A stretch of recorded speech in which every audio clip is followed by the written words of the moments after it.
ಆಕಾಶವಾಣಿ 16ನೇ ತಾರೀಖಿನಿಂದ ರಾಜ್ಯಾದ್ಯಂತ ಶಾಲೆಗಳು ಆರಂಭವಾಗಿರುವ ಹಿನ್ನೆಲೆಯಲ್ಲಿ ಪ್ರಾಥಮಿಕ ಹಾಗೂ ಪ್ರೌಢ ಶಿಕ್ಷಣ ಇಲಾಖೆಯ ಪ್ರಧಾನ ಕಾರ್ಯದರ್ಶಿಗಳಾದ ಡಾ ಎಸ್ ಸೆಲ್ವಕುಮಾರ್ ಅವರೊಂದಿಗೆ ವಿಶೇಷ ಸಂವಾದ.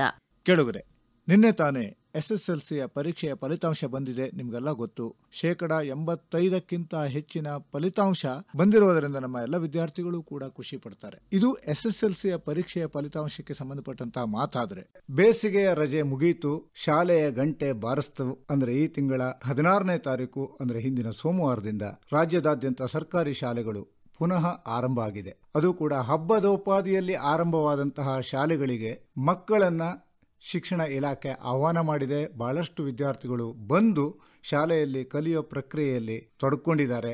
ನೀವು ಶಾಲೆಗೆ ಬಂದರೆ ಏನೆಲ್ಲ ಸೌಲಭ್ಯಗಳು ಸಿಗುತ್ತೆ ಅನ್ನೋದನ್ನು ತಿಳಿಸೋ ಪ್ರಯತ್ನವನ್ನು ನಮ್ಮ ಇಂದಿನ ಕಾರ್ಯಕ್ರಮದಲ್ಲಿ ಮಾಡ್ತಾ ಇದ್ದೀವಿ. ಇದನ್ನು ತಿಳಿಸೋದಕ್ಕೋಸ್ಕರವಾಗಿ ಪ್ರಾಥಮಿಕ ಹಾಗೂ ಪ್ರೌಢ ಶಿಕ್ಷಣ ಇಲಾಖೆಯ ಪ್ರಧಾನ ಕಾರ್ಯದರ್ಶಿಗಳಾದಂತಹ ಡಾಕ್ಟರ್ ಎಸ್ ಸೆಲ್ವಕುಮಾರ್ ಅವರಿದ್ದಾರೆ. ಸೆಲ್ವಕುಮಾರ್ ಅವರೇ, ನಮಸ್ಕಾರ ಹಾಗೂ ಸ್ವಾಗತ. ನಮಸ್ಕಾರ.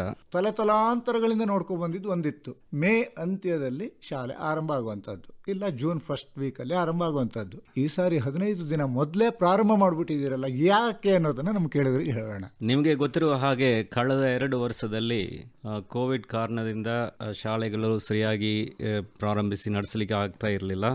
ಅದರಲ್ಲಿ 2020ರಲ್ಲಿ ಅಂತೂ ತುಂಬ ತೊಂದರೆ ಆಗ್ತಾ ಇತ್ತು.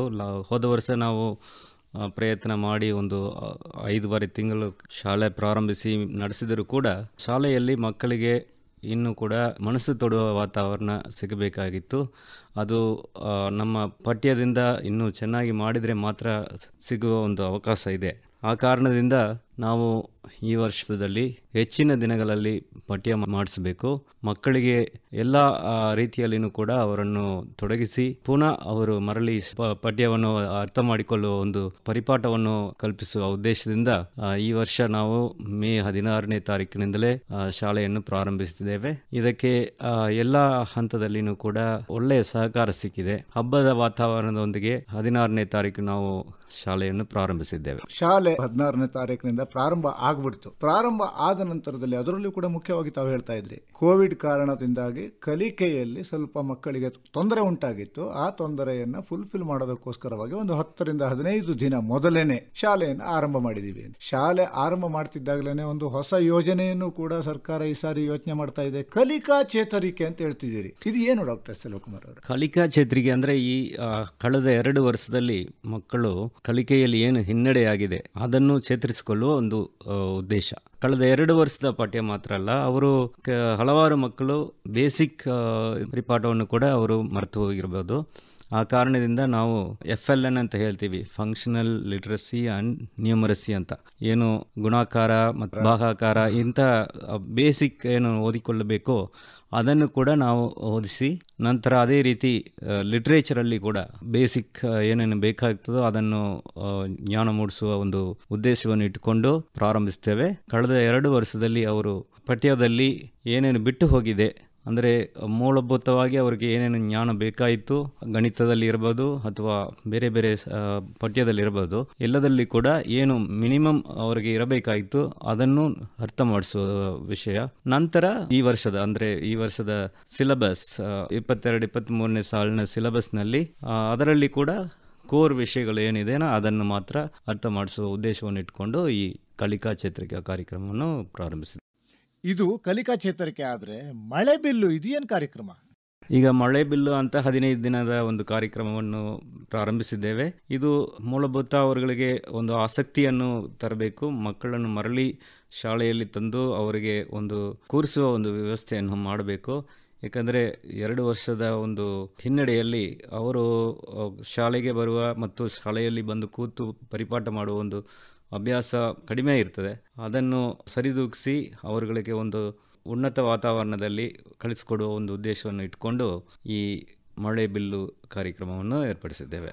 ಸಂಗೀತ, ನೃತ್ಯ, ನಾಟಕಗಳ ಮುಖಾಂತರ ಹಿಂದೆ ಮರೆತು ಹೋದಂತಹ ವಿಷಯಗಳನ್ನ ಪುನರ್ಬಲನ ಮಾಡುವುದಕ್ಕೋಸ್ಕರವಾಗಿ ಮಳೆ ಬಿಲ್ಲಿನ ಮುಖಾಂತರ ತಾವು ಕಾರ್ಯಕ್ರಮ ಚಟುವಟಿಕೆಯನ್ನ ಪ್ರಾರಂಭ ಮಾಡಿರೋದ್ರಿಂದ ನಮ್ಮ ಪೋಷಕರಿಗೂ ಕೂಡ ಒಂದು ಮಾತನ್ನು ಹೇಳ್ಬೋಣ. ಶಾಲೆ ಆರಂಭ ಆಗಿದೆ, ಇನ್ನೊಂದು ವಾರ 15 ದಿವಸ ಬಿಟ್ಟು ಮಕ್ಕಳನ್ನ ಕಳಿಸಿದ್ರೆ ತೊಂದರೆ ಇಲ್ಲ ಅಂತ ಏನಾದ್ರೂ ಯೋಚನೆ ಮಾಡ್ತಾ ಇದ್ರೆ ನೀವು ನಮ್ಮ ಮಕ್ಕಳಿಗೆ ಬಹಳ ದೊಡ್ಡ ಅನ್ಯಾಯವನ್ನ ಮಾಡ್ತೀರಿ. ಯಾಕೆಂತಂದ್ರೆ ಹಿಂದೆ ಕಲಿಯದೇ ಇರತಕ್ಕಂತ ವಿಷಯಗಳನ್ನ ಇನ್ನೂ 15 ದಿನಗಳಲ್ಲಿ ಕಲಿಸುವಂತಹ ಪ್ರಕ್ರಿಯೆ ನಡೆಯುತ್ತೆ.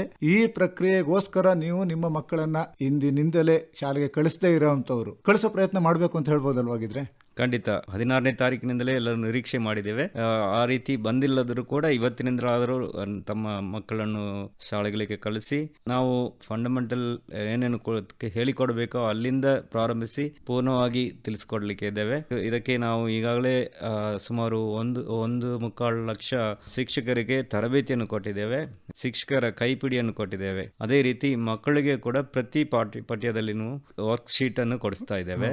ಅದನ್ನು ಉಪಯೋಗಿಸಿಕೊಂಡು ಮಕ್ಕಳು ಪೂರ್ಣ ವರ್ಷ, ಈ ವರ್ಷದ ಪಠ್ಯ ಕೊನೆಯಲ್ಲಿ ಬರ್ತದೆ, ಹಿಂದಿನ ವರ್ಷಗಳಲ್ಲಿ ಏನು ಅವರದು ಕಲಿಕೆಯಲ್ಲಿ ಹಿನ್ನಡೆಯಾಗಿದೆ ಅದನ್ನು ಅರ್ಥ ಮಾಡಿಸಿಕೊಂಡು ಓದಿಕೊಂಡು ನಂತರ ಈ ವರ್ಷದ ಸಿಲೆಬಸ್ ಸ್ವಲ್ಪ ಮಟ್ಟಿಗೆ ನಾವು ತಗೊಂಡು ಈ ವರ್ಷದಲ್ಲಿ ಪೂರ್ಣವಾಗಿ ಅವರು ಹೊರಗೆ ಬರುವಾಗ, ಈ ವರ್ಷ ಮುಗಿಸುವಾಗ ಈ ವರ್ಷದ ಮಟ್ಟಿಗೆ ಏನೇನು ಕಲಿತುಕೊಳ್ಳಬೇಕಾಯಿತು, ಅರ್ಥ ಮಾಡಿಕೊಳ್ಳಬೇಕಾಯಿತು ಅದನ್ನು ಪೂರ್ಣವಾಗಿ ಅರಿತುಕೊಳ್ಳುವ ರೀತಿಯಲ್ಲಿ ವ್ಯವಸ್ಥೆ ಮಾಡಿದ್ದೇವೆ. ಡಾಕ್ಟರ್ ಸೆಲ್ವಕುಮಾರ್ ಅವರ ಒಂದು ಸರ್ವೆಯ ಪ್ರಕಾರ ಈ ಕೋವಿಡ್ ಸಂದರ್ಭದಲ್ಲಿ ಹಲವಾರು ಜನ ಡ್ರಾಪ್ಔಟ್ಗಳಾದರು. ಅದರಲ್ಲಿ ವಿಶೇಷವಾಗಿ ಸುಮಾರು ಒಂದು 30% ಡ್ರಾಪ್ಔಟ್ ಆದರು ಅನ್ನುವಂಥ ಮಾತನ್ನು ಕೂಡ ಕೇಳಿರೋದ್ರಿಂದ ಈ ಡ್ರಾಪ್ಔಟ್ ಆಗುವಂಥ ಮಕ್ಕಳಿಗೆ ತಾವೇನಾದರೂ ಒಂದು ಯೋಜನೆಯನ್ನು ಹಾಕ್ಕೊಂಡಿದ್ದೀರಾ?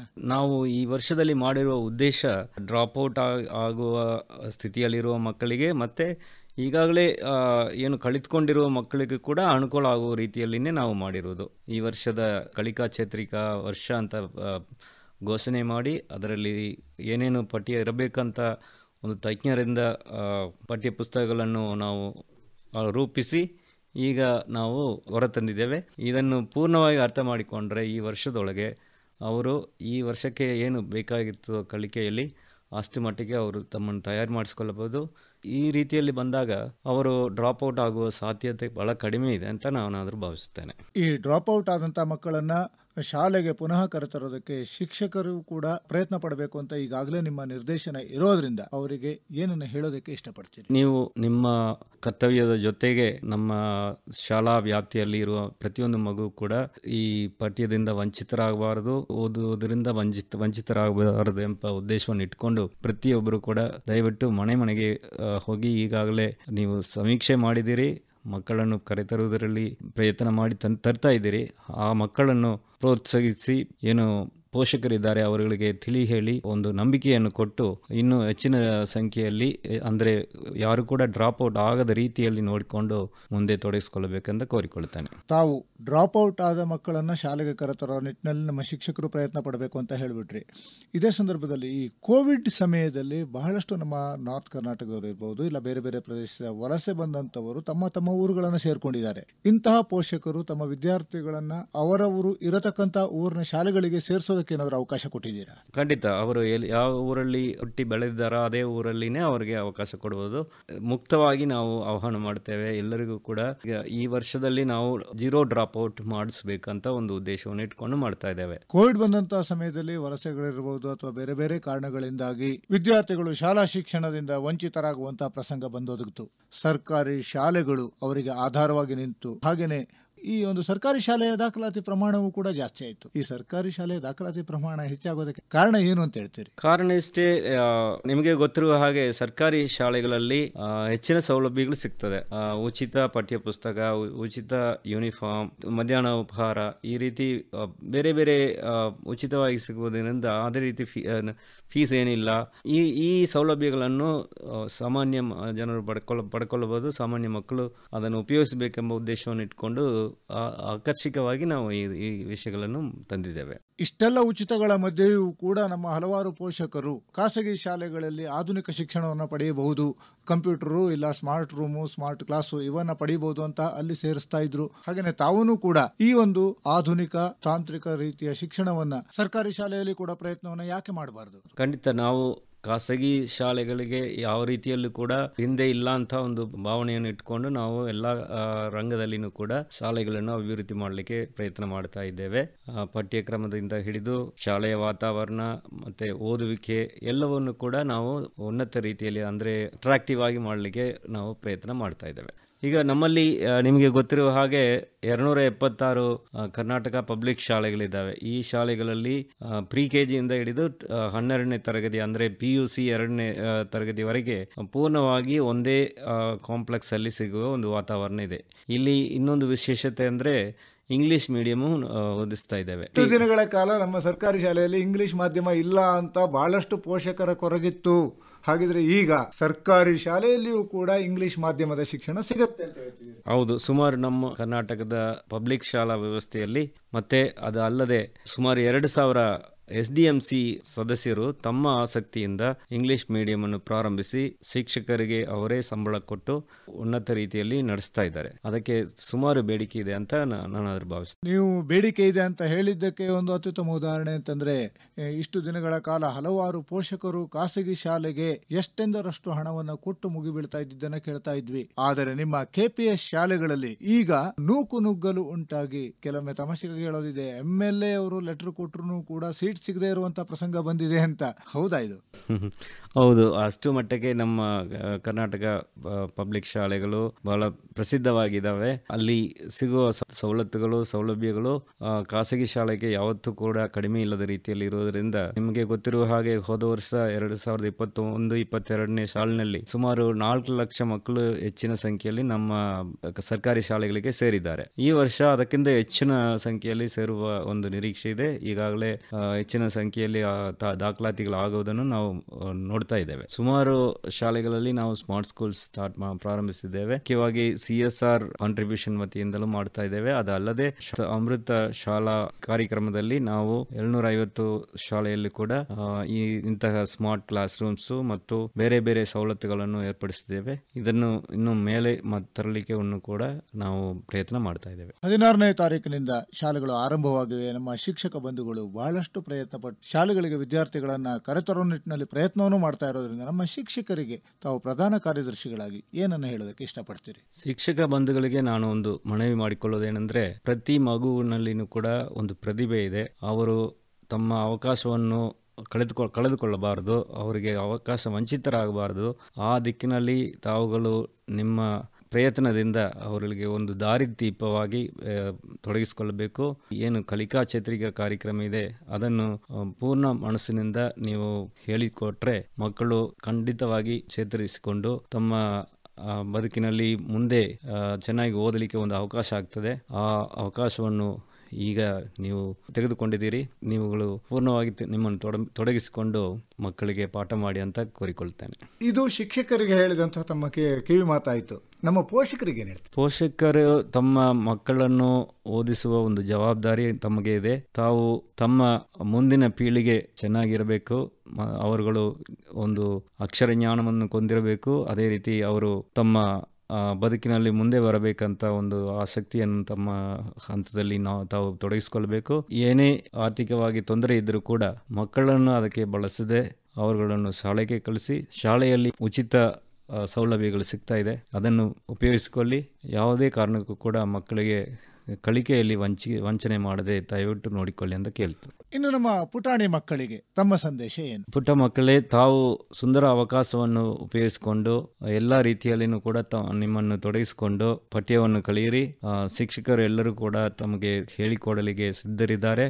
ಅವರಿಂದ ತಿಳಿದುಕೊಂಡು ಹಳೆಯ ಪಾಠ ಮತ್ತು ಮುಂದೆ ಬರುವ ಪಾಠ ಎಲ್ಲವನ್ನು ತಿಳಿಕೊಂಡು ಮುಂದಿನ ವರ್ಷಗಳಲ್ಲಿ ಸುಲಭವಾಗಿ ತೇರ್ಗಡೆಯಾಗಲಿಕ್ಕೆ ಒಂದು ಅವಕಾಶ ಇದೆ. ಈ ಅವಕಾಶವನ್ನು ಖಂಡಿತ ಉಪಯೋಗಿಸಿಕೊಳ್ಳುತ್ತೀರ ಅಂತ ಭಾವಿಸ್ತೇನೆ. ಕೊನೆಯದಾಗಿ ಪ್ರಾಥಮಿಕ ಹಾಗೂ ಪ್ರೌಢಶಿಕ್ಷಣ ಇಲಾಖೆಯ ಪ್ರಧಾನ ಕಾರ್ಯದರ್ಶಿಗಳಾಗಿ ನಮ್ಮ ಕೇಳುಗರಿಗೆ ಏನನ್ನು ಹೇಳೋದಕ್ಕೆ ಇಷ್ಟಪಡ್ತೀರಿ? 16ನೇ ತಾರೀಕಿನಿಂದ ನಮ್ಮ ಶಾಲೆಗಳು ಪ್ರಾರಂಭವಾಗಿದೆ. ಈಗಾಗಲೇ ಬಹುಪಾಲು ಮಕ್ಕಳು ಶಾಲೆಗೆ ಬಂದು ತಮ್ಮ ಈ ಅವಕಾಶವನ್ನು ಉಪಯೋಗಿಸ್ತಾ ಇದ್ದಾರೆ. ಯಾರು ಕೂಡ ಶಿಕ್ಷಣದಲ್ಲಿ ವಂಚಿತರಾಗಬಾರದು. ಇನ್ನು ಬಿಟ್ಟು ಹೋಗಿರುವ ಯಾವುದೇ ಮಕ್ಕಳಿದ್ದರೂ ಕೂಡ ತಾವು ಕೂಡ ಬಂದು ಈ ಶಿಕ್ಷಣದ ಒಂದು ಅವಕಾಶವನ್ನು ಉಪಯೋಗಿಸಿಕೊಳ್ಳಿ. ತಮ್ಮ ಮುಂದಿನ ಬದುಕಿಗೆ ತಾವು ಈಗಲೇ ಉನಾದಿಯನ್ನು ಹಾಕುವ ಒಂದು ಉದ್ದೇಶ. ಆ ಕಾರಣದಿಂದ ನಾವು ಏನು ವ್ಯವಸ್ಥೆ ಮಾಡಿದ್ದೇವೆ ಅದನ್ನು ಪೂರ್ಣ ರೀತಿಯಲ್ಲಿ ಸದುಪಯೋಗಪಡಿಸಿಕೊಳ್ಳಬೇಕಂತ ಕೋರಿಕೊಳ್ಳುತ್ತೇನೆ. ತಮ್ಮ ಒಂದು ಕೋರಿಕೆಗೆ ನಮ್ಮ ಪೋಷಕರು ಕಿವಿಗೊಡ್ಲಿ, ತಮ್ಮ ಮಕ್ಕಳನ್ನ ಶಾಲೆಗೆ ಪುನಃ ಕಳಿಸ್ಲಿ, ವಿದ್ಯಾಭ್ಯಾಸದಲ್ಲಿ ಮುಂದುವರಿಯೋ ಹಾಗೆ ನೋಡ್ಕೊಳ್ಳಿ ಎನ್ನುವ ಆಶಯದೊಂದಿಗೆ ನಮಸ್ಕಾರ, ಧನ್ಯವಾದ. ನಮಸ್ಕಾರ, ಥ್ಯಾಂಕ್ ಯು. ಇದುವರೆಗೂ 16ನೇ ತಾರೀಖಿನಿಂದ ರಾಜ್ಯಾದ್ಯಂತ ಶಾಲೆಗಳು ಆರಂಭವಾಗಿರುವ ಹಿನ್ನೆಲೆಯಲ್ಲಿ ಪ್ರಾಥಮಿಕ ಹಾಗೂ ಪ್ರೌಢ ಶಿಕ್ಷಣ ಇಲಾಖೆಯ ಪ್ರಧಾನ ಕಾರ್ಯದರ್ಶಿಗಳಾದ ಡಾಕ್ಟರ್ ಎಸ್ ಸೆಲ್ವಕುಮಾರ್ ಅವರೊಂದಿಗೆ ವಿಶೇಷ ಸಂವಾದ ಆಲಿಸಿದಿರಿ. ಪ್ರಸ್ತುತಿ ಎಸ್ಆರ್ ಭಟ್. ಕಾರ್ಯಕ್ರಮ ಆಕಾಶವಾಣಿ ಬೆಂಗಳೂರು ಕೇಂದ್ರದ ಕೊಡುಗೆ.